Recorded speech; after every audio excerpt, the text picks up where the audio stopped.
kiddos. I'm going to read you guys another story tonight, but before we get started, I want to remind you to go onto Flipgrid and send Miss Blair and I some videos, please. We really want to hear your voices and see your faces.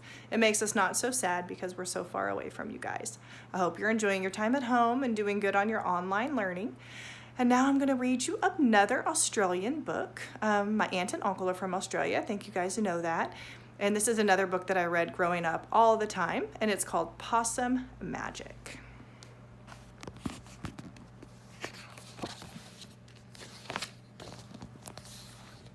Once upon a time, but not very long ago, deep in the Australian bush, lived two possums. Their names were Hush and Grandma Poss.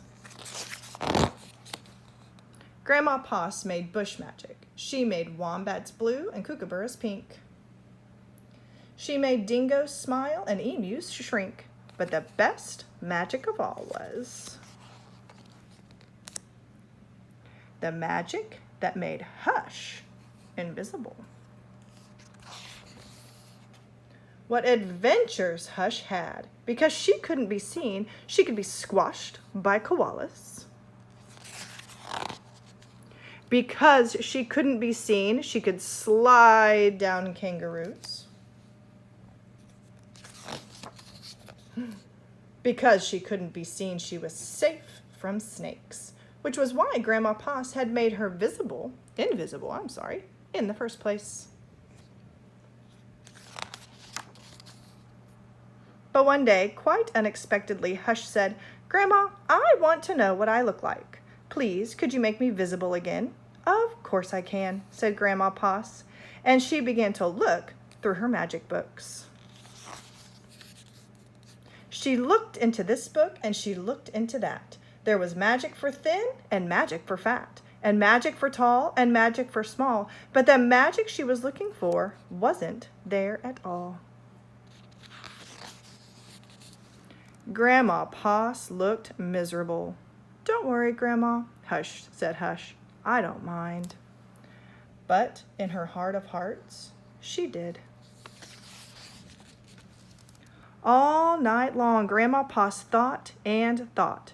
And the next morning, just before breakfast, she shouted, "It's something to do with food, people food, not possum food, but I can't remember what. We'll just have to try and find it." So later that day, they left the bush where they had always been to find what it was that would make Hush seen. They ate Anzac biscuits in Adelaide, Mornay and Minties in Melbourne, steak and salad in Sydney, and pumpkin scones in Brisbane. Hush remained invisible. "Don't lose heart," said Grandma Poss. "Let's see what we can find in Darwin."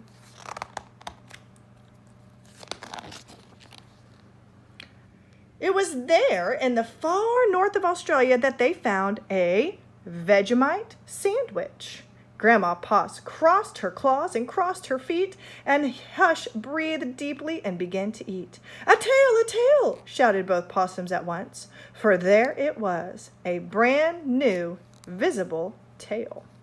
So Vegemite is something that my aunt and uncle eat a lot. It reminds me of peanut butter, but I think it's disgusting.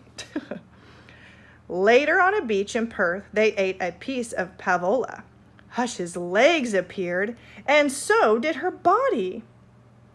"You look wonderful, you precious possum," said Grandma Poss. Next stop, Tasmania, and over the sea they went. In Hobart, late one night, in the kitchens of a casino, they saw a lamington on a plate.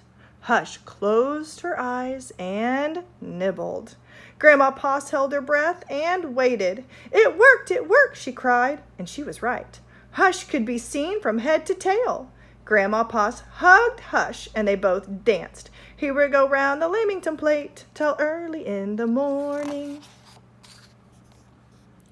From that time onwards, Hush was visible, but once a year on her birthday, she and Grandma Poss ate a Vegemite sandwich, a piece of pavlova, a half of a lamington, just to make sure that Hush stayed visible forever.